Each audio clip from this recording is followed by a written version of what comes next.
I wanted the marriage to be a partnership. I did not want there to be this imbalance of the word power, I guess, is too strong, but just an imbalance of and where the energy was going. So all of my energy into the marriage was at first, I'm the military spouse on the home front. I have to support his career no matter what. I can't complain about it. But it was also, I couldn't pursue my own career. Welcome to the Crazy Ex-Wives Club, a podcast dedicated to helping women navigate the emotional journey that is divorce. I'm your host, Erica, and if you're trying to figure out life after the big D, welcome to the club. Whether you're contemplating divorce or dealing with the aftermath or any of the many phases in between, the club has got you covered. Each week, you'll hear stories from women who have been in your shoes. This isn't about spilling tea on divorce details. This is about giving you the tools to take control of your own healing journey. Listen in weekly for advice, tips, and tools to help you move through each stage of the process. Welcome back to another episode of the Crazy Ex-Wives Club. I'm your host, Erica, and today I have Heather Sweeney with me. Now, Heather is the author of Camouflage, How I Emerged from the Shadows of a Military Marriage. And I invited Heather on so we could really talk about her story from the other side. As you guys know, the stories from the other side episodes are the most listened to, the most streamed. They are the ones that I get messages on all the time because women really want to know, like, how did you make it through? When you're faced with the uncertainty and the anxiety and the overwhelm and the unknown and all of the things that we don't expect, like some of the little moments that you shared in your book, we just want to hear how somebody else made it through. And so I'm excited to have you on. Welcome to the show, Heather. And why don't you start by telling us a little bit about your story? Absolutely. Thanks so much for having me. Yeah, so I got married very young. I was 24 and he was a little bit younger than me. And we were just full of excitement and hope and, oh, our whole lives are ahead of us. And shortly after we got engaged, he came home one day and said, I want to join the military. And I thought, well, I don't know anything about the military, but okay, I always wanted to be a teacher, and I thought, well, he's always going to make more money than I am. So, and I could take teaching wherever we go. So great. This is new and exciting. They say, join the military, see the world. And so he joined the military, he joined the Navy as an officer. And I really had no idea what to expect, like really nothing at all. I didn't have any military friends. And so I thought, we'll just go with the flow. And things were okay for a while. We moved to Pensacola, Florida, and we had a baby, and we moved to Japan. Like there were some just really cool things about the military life, but there are also some very not so cool things about military life. I was alone a lot. I had to deal with a lot of loneliness. We moved a lot. So, like I said, we moved to Japan. I had a baby in Japan and no support system except for friends because my family didn't come to Japan with me. And our marriage really suffered. We didn't have a means of going to counseling. And often he wasn't home long enough to go to counseling. So after Japan, we moved to Virginia and we talked about divorce and we kept saying, we have to go to counseling. Something is not right. We need some help. And when we finally went to counseling, first of all, I already had one foot out the door. I was pretty done. It was too late. We had waited too long, but we couldn't work through so many of our problems because he was just never home. So I'd say I went to about half of the counseling sessions by myself.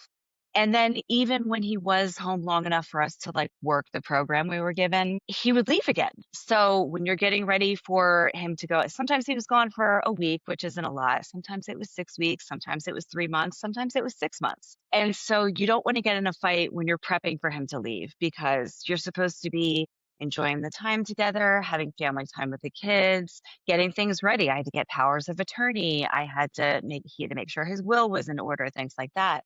So you don't want to fight before he leaves. You don't want to fight when he's gone because, well, he's gone and you're supposed to be missing each other. And, sometimes you can't even communicate a lot. And then you don't want to fight when he gets home because you're supposed to have this loving homecoming and, oh, I missed you so much. Let's make up for lost time. And so we were in this perpetual cycle of just sweeping things under the rug, not an appropriate time to talk things out. And things just really snowballed. And so we pursued divorce. We got an uncontested divorce. But in the state of Virginia, you have to be separated for an entire year, legally separated for a year if you have kids. And we did an in-house separation for 7 months, which I do not recommend to anybody. It was pretty awful. And yeah, I ended up moving into an apartment. I took the kids, we went across town. And then his military cycle kept going, and he got stationed in Hawaii. I'm in Japan, or I'm in Virginia. And it was just custody is an issue. But yeah, it was it was a tough marriage. We were married for 13 years.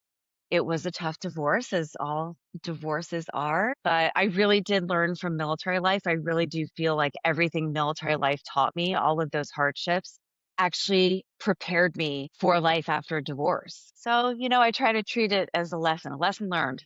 Yeah. Yeah. I think that's the best way to look at divorce for anybody. But what really stood out to me, because when we first talked, I was like, oh my gosh, I'm so excited to read your book because I want to understand. Like, I just love hearing the different experiences.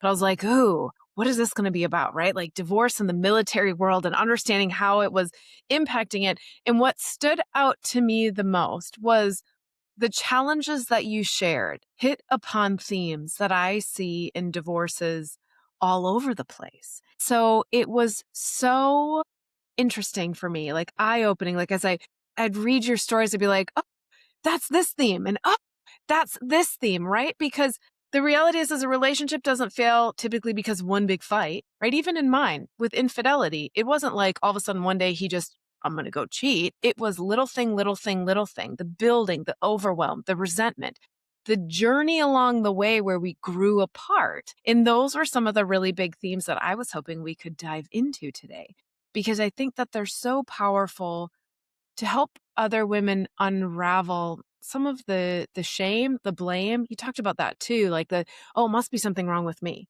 It must be something wrong with me. I should just go figure this out more. And we sit in that space for so long. So let's dive into some of them. The first one that came up right away out of the gate was missed expectations. When you started talking about very new in the marriage, right? I did the same thing. We didn't have a lot of conversations, but you had a very strong expectation that being married, or at least what I inferred from your writing, right, was that you'd be around together a lot. This was your bestie. This was your person. This person was here all the time. And then you have this hard pivot into a military career where he ships off for 6 weeks. He ships off for longer than that. He's out and about. So let's talk a little bit about that. What have been your life lessons in that awareness? Boy, we could talk a whole hour on this one at least. But yeah, I really went into the marriage. Again, we were very young, and I really had this expectation that, oh, we're getting married. We're always going to be together. I'm always going to have someone to go out date night with. I'm always going to have that plus one. I'm always going to have the person, after a hard day of work to come home and talk about my day. And everything just like flipped on its head when he joined the military. There was training. There were trips across the country. There were trips to other countries. We couldn't always communicate. And just all of these expectations went out the window. And I just didn't know how to deal with them. I didn't like being alone. And I was alone a lot. And for someone who, I was in a lot of relationships, and I always had a roommate. I've never lived alone before the divorce. I'd never lived by myself. And so, especially when we became parents, and, when my son was 6 months old, he announced he was going on a deployment to the Middle East. And I thought, why? What do you mean? Like, you're supposed to be a parent with me. We're raising this child. He's only 6 months old. We don't have any family nearby. I can't do this by myself. No, no, you're not going. And well, of course he did. So I had all these expectations of what a marriage was going to look like and what a partnership was going to look like. And that, more than anything for me, I wanted the marriage to be a partnership. I did not want there to be this imbalance of, the word power, I guess, is too strong, but just an imbalance of who was, yes, Responsible and for each. right, and where the energy was going.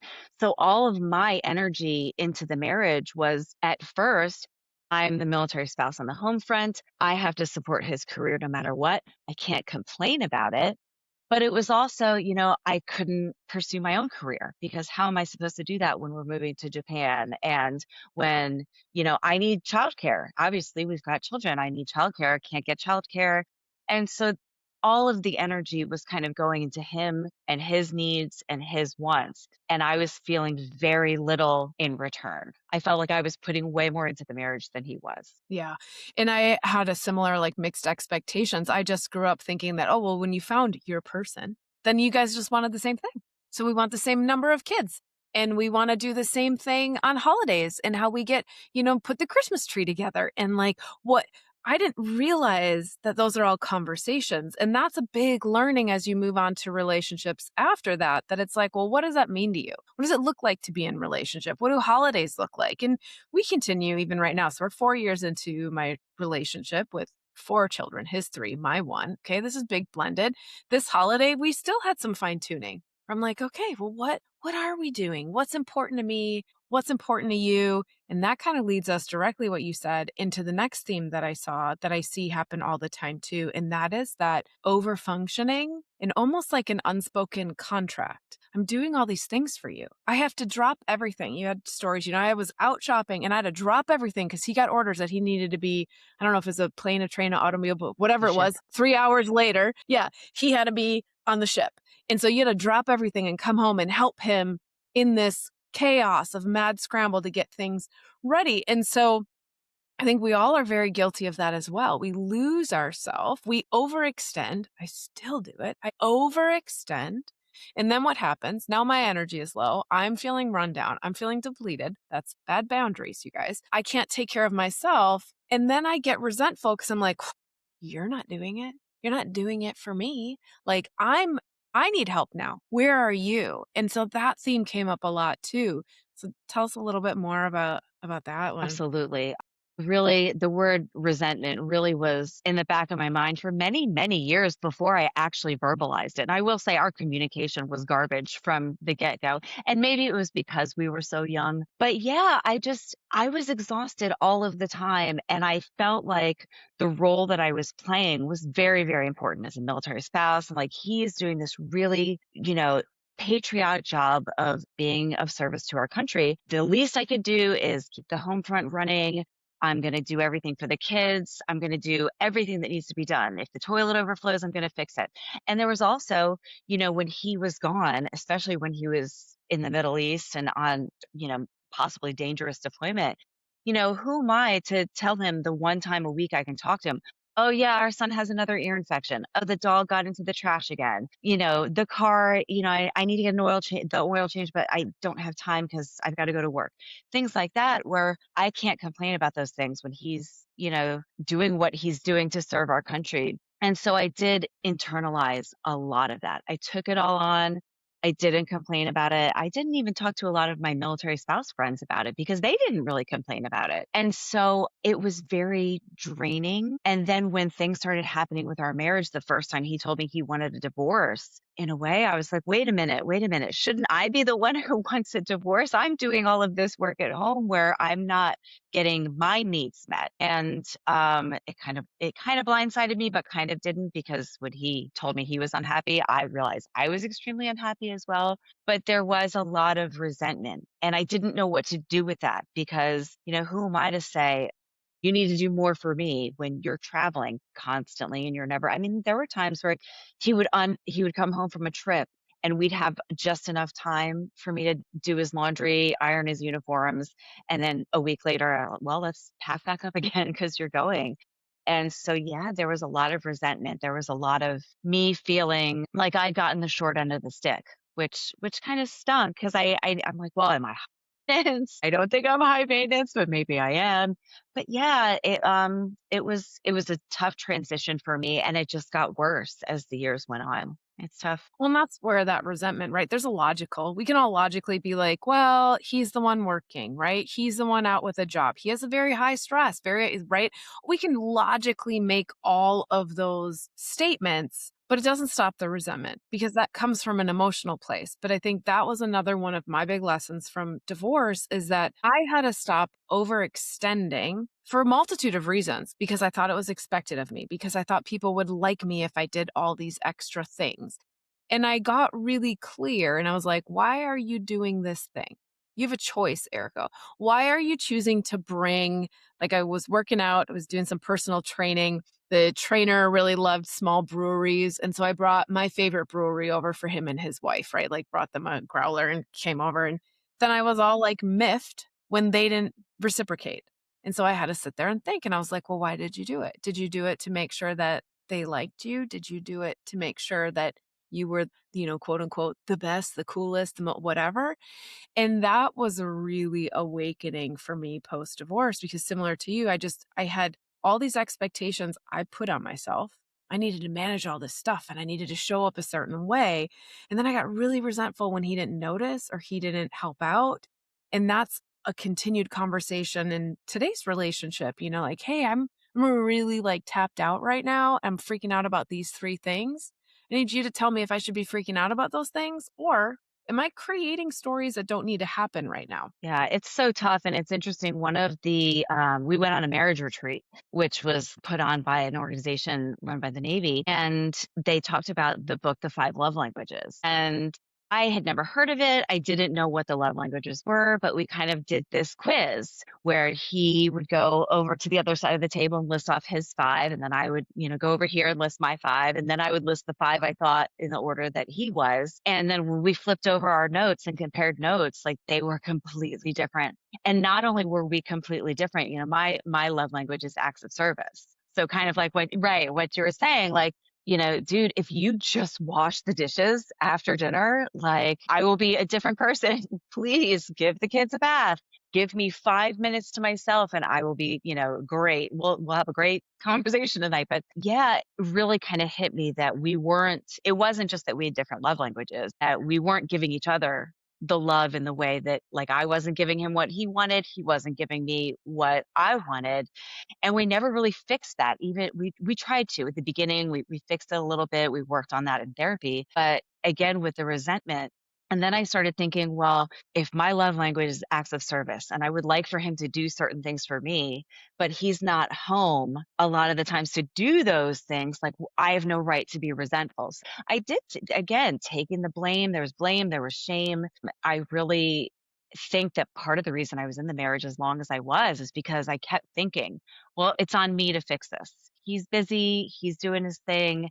I'm going to fix this. I got Dr.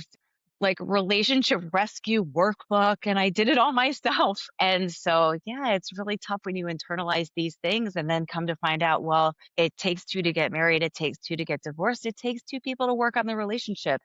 And for a long time, I was the only one working on it. And then I just stopped. And that was really when I saw, well, he's really not working on it now that I'm not working on it either. Yeah, I totally agree with that. It takes two. It takes two to build it. It takes two to destroy it. It takes two to be willing to work on it. And so if you're the only one, I was also the only one, kept trying to get him to want to work on it and he just didn't. And that's when I had to shift that focus to myself, right? To learning about me and to figuring out, well, who am I and what do I want? Because like love languages, I love that book. You guys, I'll put the link in the show notes down below. If you're feeling overwhelmed, exhausted from overthinking, and stuck in uncertainty, this message is for you. You don't have to keep feeling that way. Inside the club, you'll find a safe space to rediscover who you are, clarify what you want, and determine how you want to move forward. Surrounded by women who truly understand and guided by expert support, you are not alone on this journey. Join us at thecrazyexwivesclub.com/the club. It's time to reclaim your life.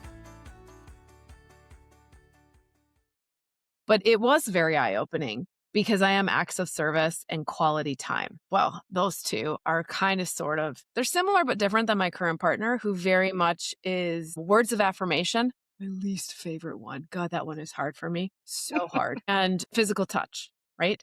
And gifts is the other one, in case you guys are wondering what all five are. But so now what happens is something doesn't get done. In fact, I feel like you've been listening to the last few weeks of podcast episodes because I've been talking a lot about the dishes and the stress they cause me and the fights I've created over them. That is an act of service. I value a clean kitchen at the end of the night. I need help doing it, or I create expectations on myself that what it means to be good at running my house is I have a very clean kitchen at the end of the night. That's what it means. And so when I don't do it and then I don't get help, I like to stir the pot, right? I like to be like, what the heck? So now knowing that, and this is where knowledge is power, I can sit and reflect and I can be like, oh, you know why you're so upset about the dishes right now? It's nothing to do with the dishes. You think he doesn't love you. You're saying, if you loved me, you would do this. And so then I can get ahead of my own emotions and I can clearly communicate before I lose my shit and go on a rant and be like, I'm really stressed about the dishes. This is really bothering me. Help me understand. Like, can you either help me do it tonight or like, what's your plan? And even last night it came up and he's like, do not worry about the dishes. Do not. Like, that's the last thing that's on your mind. I'm like, okay, because I'm worried about it. He's like, don't even worry about it. It will be done and it'll get done tomorrow. And I'm like, okay. It's so hard But too. it's My ex's love language was gift giving, and that was my last one. And part of that was because we struggled financially a lot throughout our marriage. And it's like, well, you want me to give you these gifts, but I'm the one who does the budget. So I'm seeing that I'm not going to buy you these big gifts. And, it was just, we just weren't on the same page at all. Yeah. 100%. And I think that bleeds into because we try and do all the right things for the house, for the kids, as a mom, as a wife, and we lose ourselves. We all lose ourselves. Even the ones that stayed married, you guys, they lose themselves as well. It is a thing. You get halfway through life or a third of the way through life and you're like, is this it? Is this what I've been working towards? Is this fulfilling? Like, who am I? And the thing I think that strikes me when it shows up in divorce is that we only realize it when it's so far gone, we don't understand how to rebuild it back.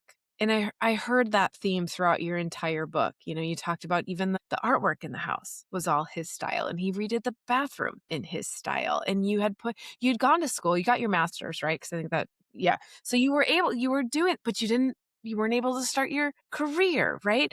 And then you had kids and now there's a mom hat that has to be worn. And so now you're like, well, I got kids. I don't have daycare, so I can't take the job, even though there's a piece of me that wants to have that part. And identity loss is so real. How did you start to build that back? It was tough because I didn't realize that I had completely lost myself. And I did get a master's degree while I was pregnant with our first child. And as soon as I graduated, we moved to Japan, so I couldn't get a job. I tried to substitute teach on the Department of Defense school on base. But once my application got to the top of the list, I didn't have any childcare. And then I got pregnant again. So then when we moved to Virginia, and he was starting to go into deployment cycles, it was actually my mother-in-law who was like, why don't you start a blog? And I'd never read a blog before. I'm like, what would I write about? And she's like, well, write about being a military spouse and, your husband's about to deploy and what you're doing on the home front. So I was like, okay, why not? So I started writing this blog and back in the blogging days, this was 2010. And, I'm like, well, I'm just going to go look for other military spouse blogs. And I found so many and we were all connecting online. I'm like, yes, I found my people. And then I started getting more freelancing gigs. And then I got a job. I was teaching at the time. And then I ended up quitting the teaching job to work as a professional writer. And I realized that's when I'm like, well, I have a voice now and people are listening to that voice. And it really was introspective for me to realize I have all these things to say. I've been journaling for years and years and years and just getting it all out on paper. And when I started writing my book, the basis of the book is 20 years worth of journals. And because when you said you were prepping for was it the hurricane? The storm was coming in and you took a crate full of yep, journals and I was like, that was dedication, girl. I'm so happy I still have them. Yeah, prepping for a hurricane. What are you going to take? My journals. But yeah, and when I was reading through them all, there were so many red flags, whether it was his behavior that was unacceptable or my feelings about him or that behavior. There was just so much building up that I wasn't verbalizing and I was kind of pushing down and I would journal about. And then I'm like, oh, it's out of my system. I don't need to worry about that anymore. And so I started writing more and more publicly about the marriage and then ultimately about the divorce.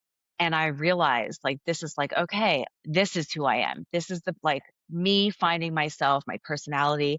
I did a divorce bucket list. I mean, I started taking guitar lessons. I ran a marathon. I jumped out of an airplane, all of these things that, I started realizing that I had completely lost that spunky, adventurous Heather that he first met when he fell in love with this person, and I wasn't that person anymore. And of course, he wasn't the person I felt I had married either. But yeah, it was really just a combination of me really getting out of my shell and finally talking to friends about it. Because I did have some friends come to me and say, one of my best friends from childhood, she came to help us, work on the house when we moved to Virginia. And we were at TJ Maxx in the parking lot one day, and she was like, Heather, you guys fight constantly. I don't even understand this. And then at one point, like he had bought paint for one of the rooms we were painting in the house. And she was like, did he ask you if you wanted that color? And I was like, he did not.